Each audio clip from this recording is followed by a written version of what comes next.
help me with that. So it's the first time this role has ever existed at the city, so it's a little bit of building the plane as we fly it.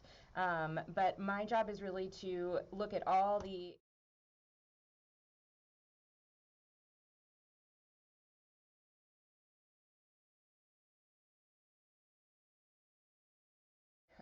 to allow them to happen, and then bring some new innovations to the city so that we can increase our affordable housing stock. So describe affordable housing. Sure. In my world, affordable housing is just maybe the lower end of the market, but how do you define that price-wise? I like to distinguish between affordable with a capital A and affordable with a lowercase a. So affordable with a capital A are the programs that we think of a lot that might be run by a housing authority, Section 8 vouchers, traditional brick and mortar public housing. Those are for folks usually below what we call 80% of the area median income. And our area median income is roughly $50,000 a year for a family of four. And so affordability with a lowercase a can go all the way up to somebody who is making about 120% of the area median income. And those might not necessarily have federal subsidies tied to them, but they're still going to be affordable for families. So what kind of training do you have to run this type of department? Sure. So I have spent my entire career in the affordable housing industry, besides a few years teaching at the very beginning right out of college. And I worked all over the country training and consulting in the affordable housing space in Chicago, Miami, Amarillo, Texas, San Francisco, just a number of different agencies and entities. So I have, this is a direction I didn't even mention that I would be interested in talking about, but the Color of Law, which is a book. Have you read the book? I have, okay. Yes. I found it very fascinating, and I'm a conservative. So I look at things as the way policy creates this, creates a pattern that generates dependence on the government. And I look at those historical policies and how financing greatly, not just the laws that said, okay, well, you can't sell to minorities, but the financing, once the laws were kind of identified and we're going to push away from that, well, then the financing created a lack of a market for the housing. So if we're on the same page then, and if you're listening today and you're not quite sure what I'm talking about, liberal or conservative, I don't care what you are, there's it's almost a history book, well, it is a history book of why it's important to have fair housing laws, what the history of it was. It doesn't go so much as to where we are today, because I think most of that's been corrected. But now we've got to realize that the patterns that have been established have come from poor policy and discrimination.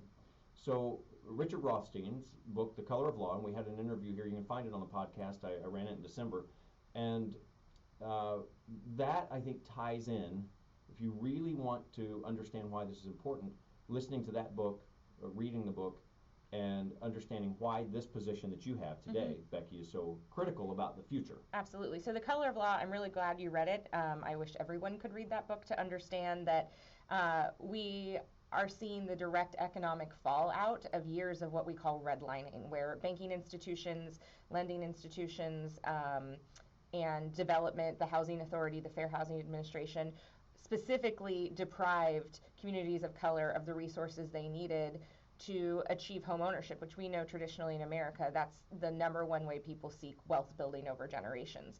And so when you look at places and you think, well, why can't people just buy a home? Or my family's had, a home in their family for generations. There was specific and intentional deprivation of resources for that to happen.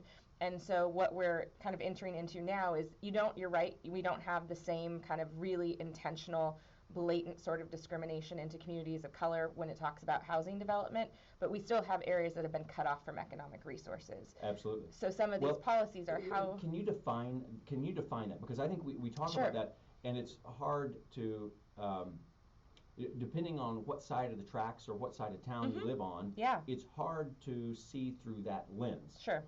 Because if I walk into a neighborhood today and I like, okay, well, all you need to do is clean this up, take care of it, blah, blah, blah. Well, there's there's a good component and a bad component in every neighborhood. In some neighborhoods, the bad components are kind of ruling the neighborhood, and that's because it's been happening for a period of time. Sure. And there are great people who live in the neighborhood who can't because of the majority of the activity in the neighborhood. They can't do anything about it, and they're stuck. They can't put their kids in a better school because we're geographically bound by that in many cases. They can't afford to move into another school district. Sure. So all of these things are very complex. Yes. Okay, now you talk. Well, I think one of the things you talk about, sort of houses, even the houses that people were able to scrape together and buy, we're used to them appreciating over time. They gain value. We put investment into our home and fix it up. If you're not building equity, then there's probably lending that you don't get access to. If you have suppressed appraisal values in your neighborhood, it can be really hard to get a loan in the future. Because your home value is only as good as the others in the neighborhood. Absolutely. And so what we're looking at now are kind of proactive policies. How do we get people in that first home? Or if they've had a home for a while and they don't have access to resources to fix it up, how can we make monies available for somebody to get a new roof? Or, how do we incentivize that upkeep of their home? So how do we get neighborhoods, entire neighborhoods to improve? Because if I own the nicest house on the block, and I'm the only one that mows the yard, fixes it up, whatever, and the others are have cars in the yard, there's trash in the yard, whatever these things are, then that's affecting my value. I can't do anything to create a windfall of profits because, okay, my property's doubled in value now. Right. It's the same now that it was 10 years ago. Right. So one of the kind of key points of the housing strategy is giving power back to the neighborhoods for what I call self-determination. So instead of top-down policy and top-down, this is what your neighborhood should look like, how do we align resources to make exactly what you're talking about happen? And we've seen it work in Tulsa. So Kendall Whittier is actually a really good example. That's a good story. And one of the things that Where happened... is Kendall Whittier for people who don't know? Kendall Whittier is East Tulsa, kind of the beginning of East Tulsa, not far from downtown. I think First and Lewis is sort of the heart, maybe Second and Lewis. It's funny you call that East Tulsa because to me that's like, okay, that's TU. Right. We're just talking west of TU. Yeah. But there's been a tremendous turnaround there. And what they did is they had interested neighborhood residents who wanted to see a change in their neighborhood. I think that's really important, that we know Tulsans want to see those positive changes and they're just not always sure where to start or what's available to them. And our working in neighborhoods department at the city, WIN, they had a dedicated inspector/code enforcement officer who would work with families to get them resources to fix things up, but also was sort of, if you saw this person coming, you knew you better clean up the yard, you better get the car out of the driveway, sort of thing. So it was that perfect alignment of somebody paying attention and making resources available for folks. And then it's one thing to say clean it up. It's another to say, well, I got to go to work. Yeah. And I got a flat tire. Absolutely. These are things, and I don't have the money to get a dumpster. And the city does have resources for that. We need to do a better job of making sure people know that they're available. We even have Insert that real quick. Sure. How do you find those resources? So if you go to cityoftulsa.org/housing, you can see where they are. Also, the WIN department website for City of Tulsa has information about code enforcement, about low interest loans up to $35,000 that you can get from the city for a home repair or a home renovation. And then also we have what are called ESG funds, that if you have something like your roof collapses in a storm, or you have that porch that's falling down, that's not even a loan, that's a grant that you can get from the city to get your home in the shape that it needs to be, as long as it's owner occupied. Very, very good information. Becky Gligo, City of Tulsa Housing Policy Director. You're listening to The Future of Real Estate, Tulsa's source for local real estate news and information. We've got to take a break. We're going to come back. We've got this the whole hour. I don't think we're going to run out of things, so stay tuned. And if you want to catch us on Facebook, The Baskin Real Estate Specialists on Facebook. See you after this.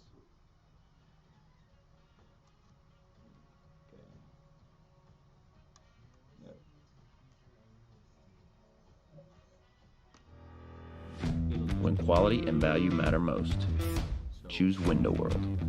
Superior service, American-made products, and industry-leading warranties make us the #1 choice for your next home remodel. J.D. Power ranked Window World highest in customer satisfaction with window and patio door retailers. Be proud of your home. and take care of it with a brand you can trust. Window World, America's exterior remodeler. I live in a 100-year-old home.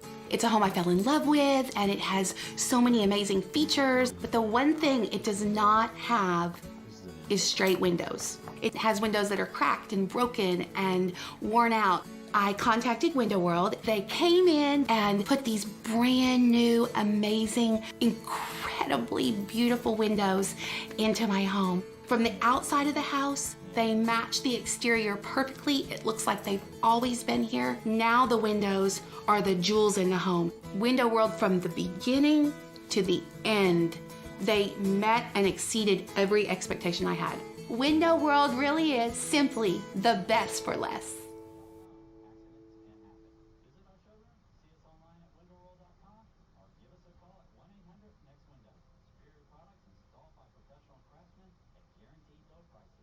So that's her.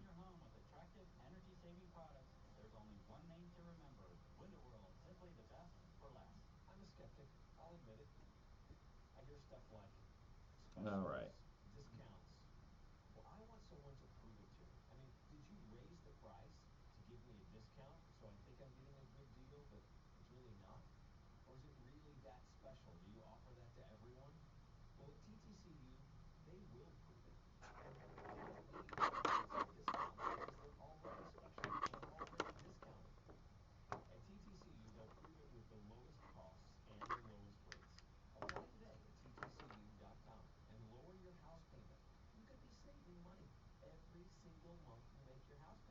All right, I don't know I don't know why that's happening.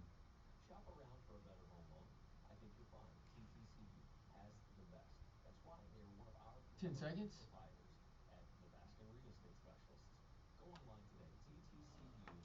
Okay. And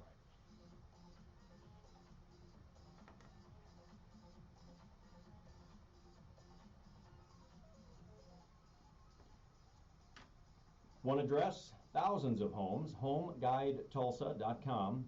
I'm taking this one off the list. I told you 8624 South Fawnwood Court was a good deal and that people would wake up and discover that. Well, it had 2 offers over the weekend, so we'll see. One of those is going to go through, but we don't need any more right now.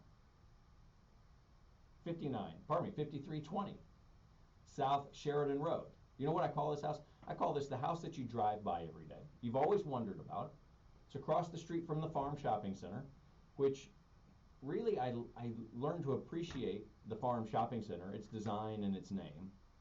Because today it's like, okay, it's just like an architectural style, right? Well, when it was first built, it was like the farm. It was like way out in the middle of nowhere kind of thing. And it was so appropriately designed. Today, you drive by and across the street at 5320 South Sheridan, you see this house that was built probably right at the end of the Depression. And it was an old, like, hunting lodge. And if you can imagine nothing else being out there, I mean, do you know that LaFortune Park used to be the poor farm? That's what we would call it back then. And so as everything is developed and grown up around it, so a few of these really unique properties remain. This is one of them. And not only does it have great history, it's got great style. You walk into it and it has these old etched doorways. It's built from concrete, very solid construction, and has a 4-car detached garage. That's what the breezeway connects to. It could also be living quarters. It's got plumbing and electricity, so you could finish it off and create some nice living quarters there as well. But that makes it like a total of a 6-car garage. It would be 2-car tandem on one side, and then the regular 2-car garage is part of the house. So check it out, $325,000 for over an acre in Tulsa. Just the lot itself has tremendous value. This could easily be a commercial, a light commercial office, and a great place to live as well. Imagine it with a fence along the front and its own gated entry. Plus you can drive in the back. So it's got an entrance off Oxford. 5320 South Sheridan Road. Look at this online. You can see it in DB3D. It's a 3D virtual model that we create on all of our houses. homeguidetulsa.com. One address, thousands of homes, homeguidetulsa.com. I'm Daryl Baskin. You're listening to The Future of Real Estate, Tulsa's source for local real estate news and information. And with us in studio today, Becky Gligo, City of Tulsa Housing Policy Director. Talked a lot about various things so far and some of the services that are available to homeowners, how we lift up neighborhoods. And we haven't even gotten into Tulsa having one of the highest eviction rates in the country. Yes. And now, I am very open-minded about a lot of things. I still hold my opinions. And so as you're listening to this, and you might hear me say one thing, listen to it in totality, okay? But I'm a landlord. I see a really important need for evictions. I own this property. I'm on the hook for taxes. I have to pay my bills. My credit score is dependent on me making money to be able, and I get a bad tenant, your butt's out of here. And sometimes fighting that out in the court has become a big problem because the court, oh, well, we'll give you another 30, wait a minute, you're going to give them another 30 days? Are you going to just give me a reprieve with a mortgage company? You're going to call them up and say, hey, sorry, we're going to give these guys some more time. Now, Daryl doesn't get an extra 30 days, but you understand the problem. You know this, but we're all struggling with this, and yet you got somebody else who's having difficulty staying in their housing, and my heart goes out to that person too, because they've been my tenants before. How do we fix this? Absolutely. So we are actually the 11th highest evictor in the country, which is just crazy when you think about that we are still fairly affordable compared to some of the coastal cities. That doesn't necessarily mean it's affordable for everybody, but that's a very high affordable is rate. Relative. Absolutely. And here's what we're seeing is that the situation that you just described, what I refer to sometimes is almost like a mom and pop. Maybe you have 4 or 5, maybe you even have 100 homes here, or even multifamily units that you're renting out, but you're here, you know your property manager, you know your tenants. That's not who we see fueling the eviction crisis. Our data is showing that about 75% of the up to 14,000 evictions that take place in Tulsa every year, and I'm talking hard evictions, not you filed a 5-day, a hard eviction that goes through court and the final result is an eviction, that 75% of those are filed by out-of-state property owners that aren't here, that don't have those relationships with their tenants, that don't have those relationships with Tulsa and wanting to see it go well. And so it's an epidemic in that way. It's encouraging to hear because as I hear about the evictions, I've probably had 3 evictions in my entire career. Most of the time I'm able to work with people, help them move on. Hey, I'm sorry this has happened to you. I can give you a couple of weeks here, but you've got to find a place, blah, blah, blah. And we go, that's, the 30-day process, all of that stuff. And I found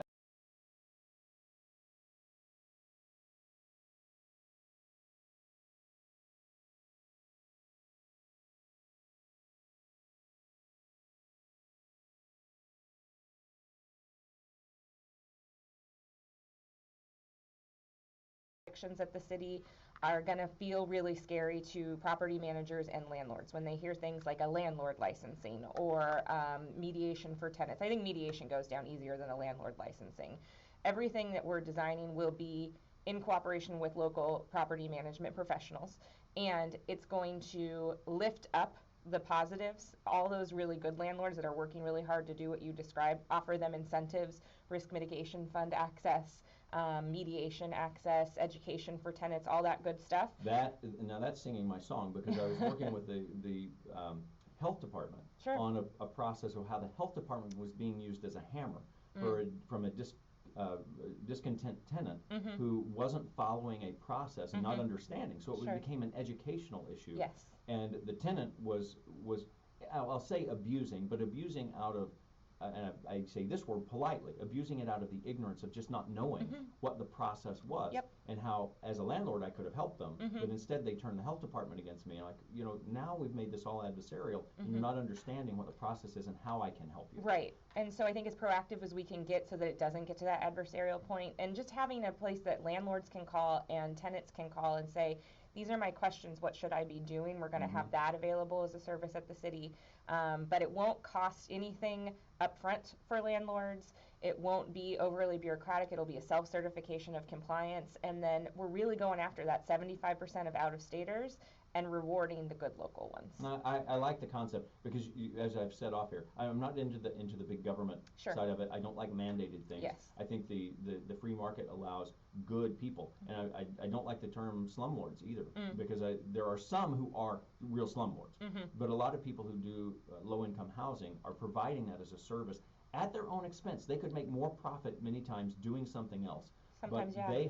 they have a passion for providing low-income housing, and when they don't have solutions available to them, they'll just wash their hands and get out and say, Right. I don't need this. And we need more And that good hurts us all. landlords, not less. So yeah, I think it'll be a good cooperative kind of compromise. So what's up next? Affordable housing. How do we provide that? Why it's important for the city? You're listening to The Future of Real Estate. Becky Gligo, City of Tulsa Housing Policy Director. I'm Daryl Baskin. More after this. I live in a 100-year-old home. It's a home I fell in love with, and it has so many amazing features. But the one thing it does not have is straight windows. It has windows that are cracked and broken and worn out. I contacted Window World. They came in and put these brand new, amazing, incredibly beautiful windows into my home. From the outside of the house, they match the exterior perfectly. It looks like they've always been here. Now the windows are the jewels in the home. Window World, from the beginning to the end, they met and exceeded every expectation I had. Thanks. Window World really is simply the best for less. Rather than me always directing it and maybe taking it in a direction that you When don't quality like, and is there value matter anything that most. you- This has been great so far. No, I think, yeah. Superior service, Well, American-made feel free to products, and redirect industry-leading if you warranties want. make us the #1 choice Please for take your it on next screen. home remodel. J.D. Power ranked Window World highest in customer So this satisfaction is with Greer's window and job. patio door Cool. retailers. And he gets Be paid proud of your home $15, and take care of it which is with a $15 brand you an can hour. trust. Window World, Reminder. America's And you get free exterior remodeling. transportation. And often a snack. Sir, that's a good deal. So Greer gets $15 to run the Facebook Live, and he licensed me his audio signal or audio tag. You're listening to the Future of Real Estate, so every time that plays, I pay him $1. Oh, that's cool. Because it's licensed. He had a choice to sell it to me, the recording to me, for $25, but that was about probably $110 ago. Good Yeah, decision. So he's done Savvy. well on it.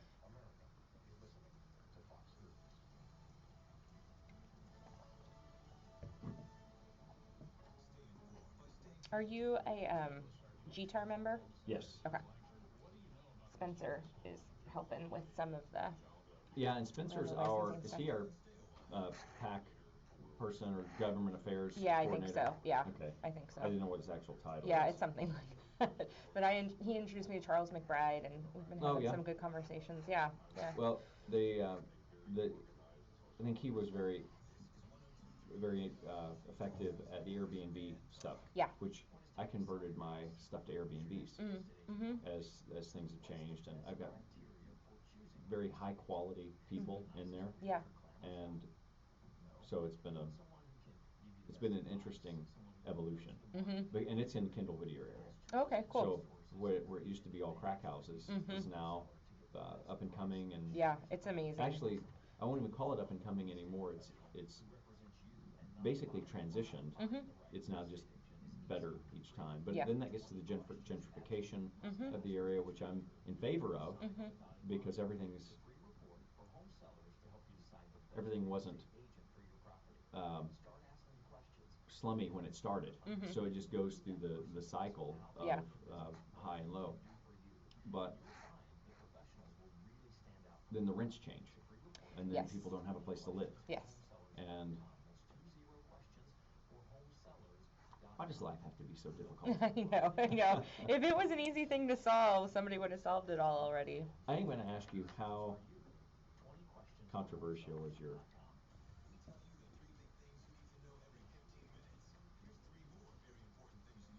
Like, I want to know who objects and what their objections are, and how do we resolve those? Because they're Sure. not... they may be naysayers, but they've often got a very valid point. Yep, absolutely. Yeah, that's been an And sometimes interesting I'm that process. person. I'm happy. Yeah. So overall, it actually hasn't been very controversial. Really? Yeah, I think people just want a seat at the table, and Yeah. then they feel better that it's not like happening in some dark room in City Hall. Yeah. Mhm. I think we've done a much better job the past few years. Mhm. Don't you think? Oh yeah, absolutely. What were you doing before? How long have you been with Tulsa? 6 months. Okay. I was at TPS for a year before in a fellowship and left that early, and then I was a consultant and trainer for the years before that with a firm called Nan McKay and Associates. Say that again. I still have that going in my ear. It was Nan McKay and Associates was the firm Okay. that I was with for the bulk of my career.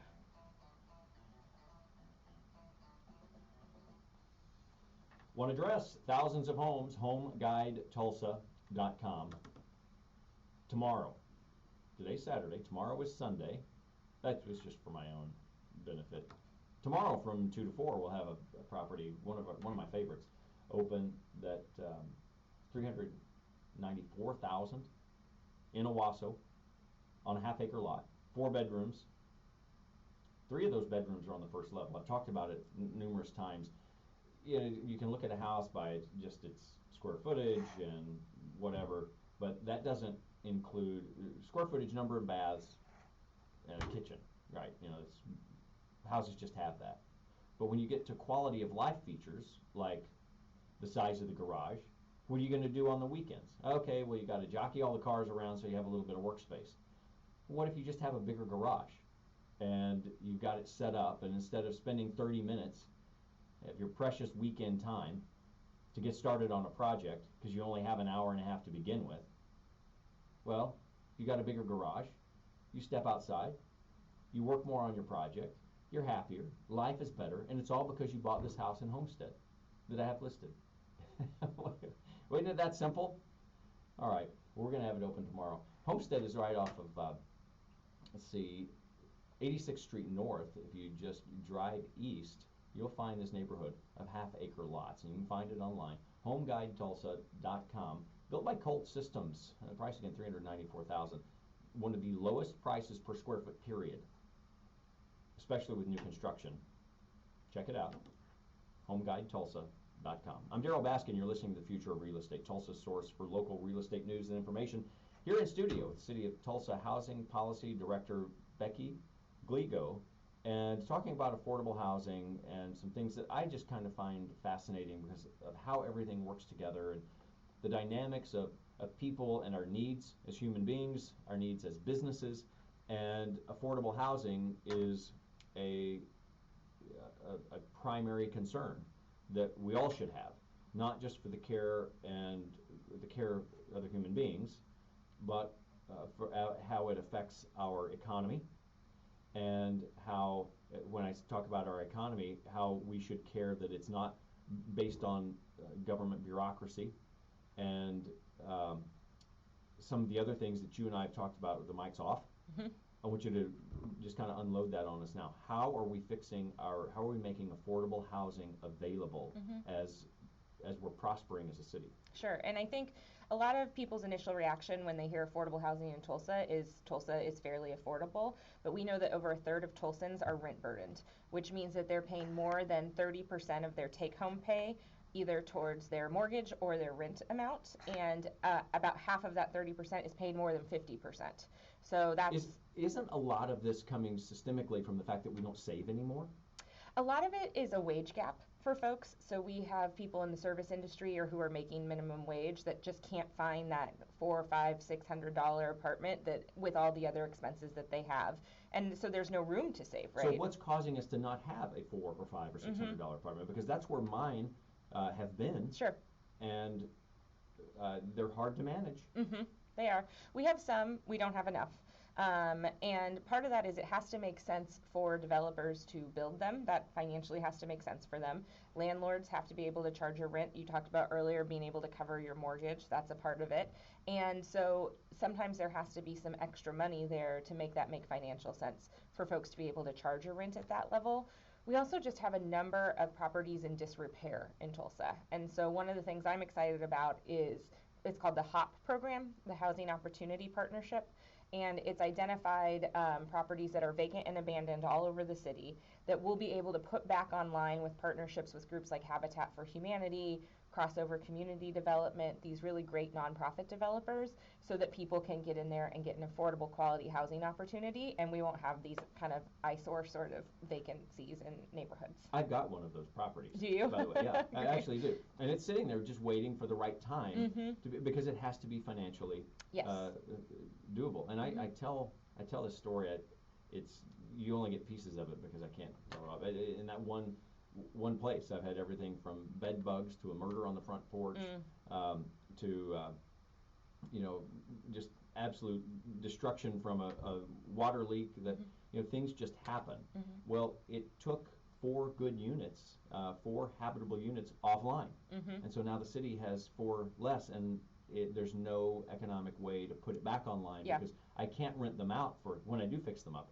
I can't rent them out for $1,500, which is the amount of money that you're talking about you need to put in all new fixtures and sheetrock and all these things, and pay the increased taxes on it because now I've improved the value. So it's a cycle. Absolutely. So one of the things that will happen in 2020 is making a fund available called the Affordable Housing Trust Fund, which we absolutely have to have for the housing strategy to be successful. We've really only had what are called federal pass-through dollars to put towards affordable housing. They're limited. They're real tricky to get and use. And so that takes an entire staff person. It does. If you're the investor and you own the property, you have to hire someone to do all that work. Well, we're talking about trying to keep it on a budget. Right. It's a lot of compliance and it's a lot of paperwork. And so we're going to have city money that we can have city policies around that'll do things like offer gap financing for developers to make things affordable. That'll be where some of the funds that we can give good landlords can come from. They could be loans or grants to fix up properties if you're committed to a certain level of affordability. So we're going to have a pot of money to play with that we haven't had in the past. So why is this not just an extra layer of government and bureaucracy that really takes away private owners, which is fundamentally what's good for the economy? It's making resources available to those private owners. So we're not mandating that anybody accesses those funds, but I have conversations every day with developers who work in the free market that just can't quite get there and want to know what the city can do to show its financial commitment to affordable housing. So I think of it less as bureaucracy and top-down mandates and more of making resources available for the people who want to access them. I like that explanation. So what then makes it not just what keeps it from becoming a cycle, so that this is one time, we are creating something good here. Now we're developing an educational process so that people who are needing affordable housing today don't need affordable housing assistance tomorrow. That's where I think the break in the link is we're creating a perpetual need for it. Sure, and we have people, if we're looking at this with eyes wide open, we are always going to have people who have a need for affordable housing. One of the biggest consumers of affordable housing in this country. Different people. I know, but seniors, right? People who are on fixed incomes because of disability. But for people who can access that wealth generation, the best version of this ecosystem is we get you into an affordable apartment, and we pair that with maybe some access to financial counseling and credit building so we can help you get to a down payment assistance to buy your first home. And so it's that ecosystem for people who can access it that I think will make Tulsa a really healthy place economically. Which is where the Habitat for Humanity partnership is. And we've had Habitat on this program many times, and the reminder there, if you're not familiar with it, there's not a handout associated with Habitat. It is working through a process, going through an educational process, really earning your home, and it's a financial package where you're paying that back, and it's providing financing in a way that the general market cannot do or won't do because there's no profit there. Well, okay, we paint profits out to be so bad. Oh, evil profiteers. Well, guess what? If I'm not making a profit, if Darrell Baskin's not making a profit, why am I doing it? That's why we're all in business. It's why you go to work. You profit from your paycheck, and that's why you go to work. If you're not going to get any money, why do it? It's not affordable. And so that is why this ecosystem that you talk about is so critical to all of us. And I am curious how we can help this be a better program in Tulsa, realizing I don't have anything to do with the housing policy office. Sure. Particularly. So one is just access the programs as we make them available and lift them up for people who need them. And I would also encourage folks in a position like yours who are in real estate to think about how could you match with some of these down payment assistance programs. If you have a property that might be appropriate for that first-time home buyer, how can you make sure that people know that they're available? That's a big one. And when you, as a landlord, when you do see people who start to get into crisis, thinking about getting them connected to the resources that are going to help stabilize them, because not waiting until they're at the point of eviction. Absolutely. But understanding the process. I think there's a big move, and I'm really proud of the real estate community, the realtor community as a whole, in the educational process of understanding how we affect our clients with the advice that we give them and helping them make the right decision in their home purchase. So many of my friends, we've had very frank discussions that look, don't oversell these people on what they're buying to the point that they're house poor and they're not able to adjust to the changes in life. And there's I've just seen, from my perspective, I've seen a real move in that direction. Yeah, and I think too, from a real estate professional perspective, it's going to be great as we turn neighborhoods around and really build upon the existing great things that are happening, but have more quality housing products available. I think, you know, being able to advertise them to the real estate community so that they can bring clients to neighborhoods they might not have thought of before, like a Kendall Whittier 15 years ago. You might, now it's really hot. I'm sure, you know, those properties don't sit long. So I think having that kind of open mind to neighborhoods as they transition. Well, the EXP Market Experts, which is a group of agents within EXP who spend a really substantial amount of time touring anything from the public school systems and seeing the programs that are there, especially with our magnet schools and stuff that you don't hear reported in the news a lot. You know, people talk about negative things relating to school. Neighborhoods that are seeing a tremendous redevelopment and things that are happening on the city level, which may not be evident to the public for 5 or 6 years. That's a process of education that is very valuable to you as a consumer. If you're, don't be a follower. Be someone who watches what is happening, what infrastructure is taking place, and changes are taking place, and where the market is moving. One of my favorite letters that I send out to my clients is the Wayne Gretzky quote about skating where the puck is going to be, where it's going, not where it's been, and that's how you really predict success. And that's what you do with your real estate. So Becky Gligo, City of Tulsa Housing Policy Director, it's cityoftulsa.org/housing. So I'm curious, I want to talk about homelessness, but it's 1:45, let's take a break, come back, and you're listening to The Future of Real Estate. Today's program brought to you by TTCU Federal Credit Union, Integrity Title and Abstract, Window World of Tulsa, Goodman Construction, and the Baskin Real Estate Specialists.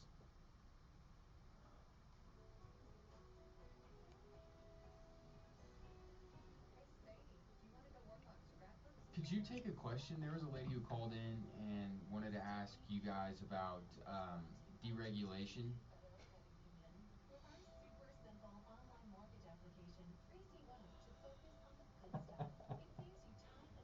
Yeah, I'm happy to take that. I'm thinking, I'm so sad for, why are people being mean to James Adelot? You have the most irrelevant job in the entire world. Really? I think that's like a total fool, because if there's a tornado coming your way, I think you have a lot of relevance as a meteorologist. No, I think people are just really upset. That lady was talking about how About 3 inches of snow all week, but you could see it wasn't different. Oh, okay. That part of it I get. I come from San Diego. That's a really irrelevant weather, man. You need a mirror. breaking down the institutional meteorology. That's what we're breaking down right now. It's so could if this lady calls back, could I bring her on? Is that possible or no? No, we've got time for that. Okay. Are you okay with that? Yeah, totally. Well, she can ask the question. Yeah, she just wanted to ask you guys about deregulation. I don't know anything really farther than that. No, that's good.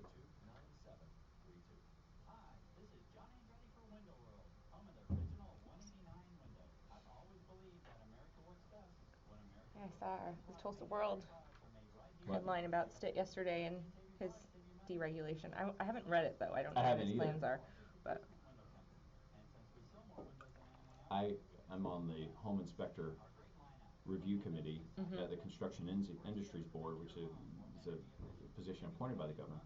And there's discussion about removing the licensing for home inspectors, which is kind of mixed about it.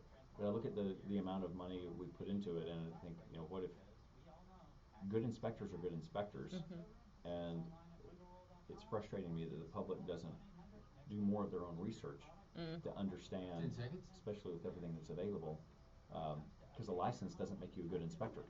right, Neither does a license make you a good realtor. right.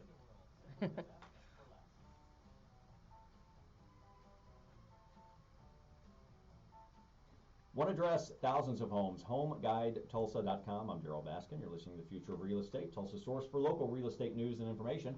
Local today with City of Tulsa Housing Policy Director Becky Gligo. And this is a new position. I felt a little dumb because I was like, oh gosh, I've never heard of this. I don't know what this person does. And then I find out it was a new position. Yes. So at least 30 years doing this in Tulsa, I don't like to be surprised. Right. Do we have a caller? Okay. Well, we had somebody had called and asked about the deregulation, and I don't know the latest on that, but I love, and I've said it like 6 times already, I love the free market to do its thing, because that's what opens up more opportunity for more people, which is more jobs and less government regulation. Although there are times when you need the government to step in to keep everything going. So where are we now with regulation? So there's been a lot of talk about deregulating. I can speak to the housing part of things.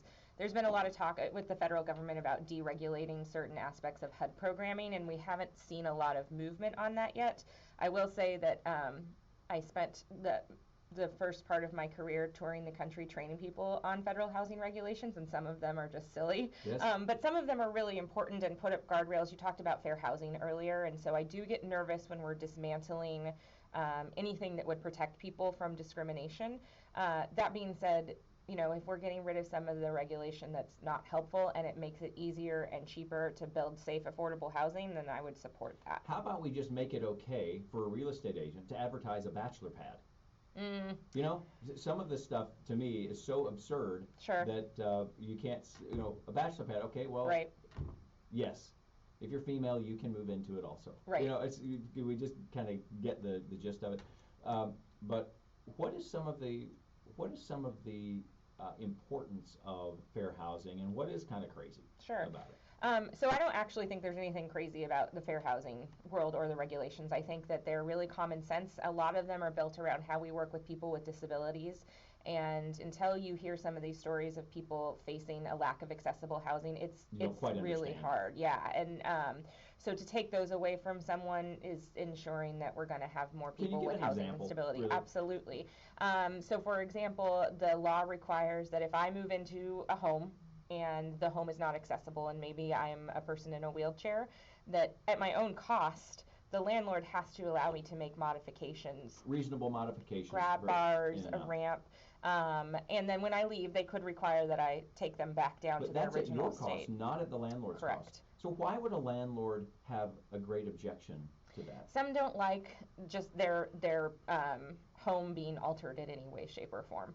I think another one is, you know, common sense things like we shouldn't turn people away from a housing opportunity because of anything other than their credit score and their financial their behavior, access. Their financial behavior, not their personal characteristics. Right, and so, you know, we know that we've had, I mean, you talked about redlining earlier, we've had housing resources taken away from people because of their race, and so those sorts of things I think we need to keep up. And we have also seen communities who have been very clever about how they keep people out that they don't want in, so that not in my backyard kind of behavior. And so I think those sort of fair housing regulations and requirements that we do let people into our community are really important. So all of this kind of stemmed from years and years ago, and I found it in one of my abstracts of a property that I'd sold that said you can't, and I'm shortening of course, but you can't sell to a black person, a minority of any sort, you know. Then it listed these, and that was part of the abstract, which was the history book. And the reason the Fair Housing Act was so important is it said it doesn't matter what is associated with your abstract or previous law, you can't do that anymore. So it was federal, a federal dictate that said no more. I mean, the Fair Housing Act was part of the suite of legislation that President Johnson signed into law after the assassination of Dr. Martin Luther King. So I think people forget that it's civil rights law. It's not just fair housing hoops to jump through. Okay, so what are the other, we've talked homelessness. Where are we on homelessness as a crisis? My recent trip to San Diego, is that where you're from? It is, okay. Yes. That was just awful. Yeah. San Diego, the people just tents lined up along the side of the road. And I haven't been to San Francisco in a while, but walking one side of the street was Macy's, and actually it wasn't Macy's, it was Neiman Marcus, and the Skid Row was right across the street. So you've got this dichotomy in the economy. Yeah. Policy affects this stuff. It does. What are we doing here in Tulsa to not have that problem? Part of my role is I'm taking on a leadership role with A Way Home for Tulsa, which is our continuum of care, which is the coalition of entities that serve people experiencing homelessness in Tulsa.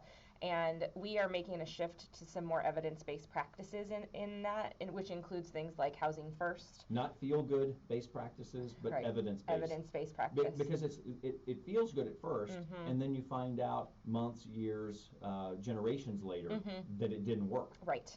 Yep. And so we're looking at what HUD recommends and the federal government recommends, but also just what's worked in a practical sense in other communities similar to ours, or not San Francisco or Los Angeles. But I know when people do see we are incrementally creeping up in terms of our homelessness numbers. Our what we call chronic homeless, which are folks that stay out unhoused for long periods of time, is still a very low number. It's 260 individuals. But in my opinion, even one person having to sleep on the street is unacceptable. So we're coming together to do things like housing first, low barrier points of entry so that we can tackle this. Are you finding those people choosing to be on the street? No. And I know that's commonly a debate. What I like to say is that my addiction might choose to be on the street. My mental illness. That's not one of the 200, you're not talking, that's not one of the 200-ish that you're talking about. Break that down. Sure. So, no, the 200... Because I say this because I've talked to some homeless on the street and you know, hit me up for money. Well, those there's a difference between a panhandler and someone who's truly homeless. And so when you offer, hey, I got a friend at John 3:16 Mission, they can come pick you up. I'll get you set up with them and make sure you can be, you know, on the right path. You don't have to deal with this anymore. No, I'm not interested. Okay, well, that's your choice. I'm not giving you any money for that. So and I would describe that person as chronically homeless. They're out for long periods of time, and so there's major barriers there. Like I said, there could be addiction, there could be mental illness. For a lot of people, I don't want to say the system, but their experiences with service providers in the past have put up barriers, things that you and I wouldn't think about, like if my dog is my greatest companion in the world and they say I have to get rid of it, and I'm on the fence anyways.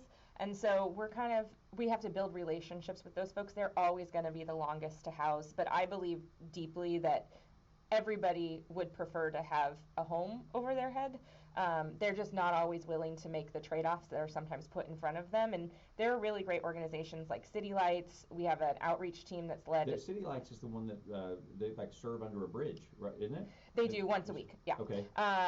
There's a street outreach team that is led by leadership from the Mental Health Association and the VA, and they spend a lot of time building relationships. And that's what we've seen works. Is it's not overnight for people who are really resisting going in. They have to trust the person who's offering them that safe space. So much to consider and know, and why this is important for us to have a city position, I think, that brings those organizations together, because those organizations are working themselves to fill their mission, and yet who has time within that organization to reach out to another organization Right. and to coordinate all of that. Right. So this is exciting news. Yeah, I'm excited about the progress we're already making. So how controversial is your world? I think for the most part it has not been controversial. I think the position came about because people across all spectrums saw a need for somebody to address affordable housing. And because I'm not really dealing with subsidies, I think there's a lot of conversation there about government subsidies, and that's not really what I'm working in. The one thing that I would say... Can you describe the difference there? Why is yours not a subsidy? And define it. So we have a housing authority that administers those federal subsidies in the form of vouchers and public housing opportunities. This is really resources that would be available for things like homeowners, renters. It's not, it's more, if you think of it more like access to loans and grants, and it's not coming from your taxpayer dollars. Gosh, I love this stuff. We could talk for hours longer. It's time to end the show. Becky Gligo, City of Tulsa Housing Policy Director, cityoftulsa.org/housing. You've been listening to The Future of Real Estate, Tulsa source for local real estate news and information. I'm Daryl Baskin. Catch us on the podcast, krmg.com, or our SoundCloud account. We'll see you here next week.